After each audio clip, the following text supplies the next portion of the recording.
ఎందుకు వేస్తారు? ప్రతి రోజు ఇంటి ముందు ముగ్గు, పండుగ రోజు పేడ్డా ముగ్గు. అసలు ముగ్గుకి లక్ష్మీదేవికి సంబంధం ఏంటి?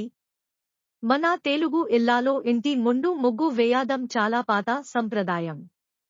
ముగ్గు ఇల్లు అందంగా కనిపించడానికి మాత్రమే కాదు, ఇంటి ప్రవేశ ద్వారం దగ్గర శుభ్రమైన వాతావరణాన్ని సూచిస్తుందని మన పెద్దలు భావించారు.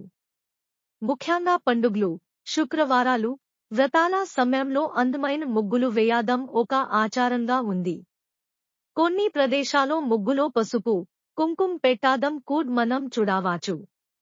ఇది లక్ష్మీదేవి కోసం ఇంటి ద్వారాన్ని మంగళంగా అలంకరించే ఒక సంప్రదాయ భావనగా చూడవచ్చు. ఇప్పుడు మోడర్న్ లైఫ్ లో చాలామంది ముగ్గులు వేయడం తగ్గించేశారు.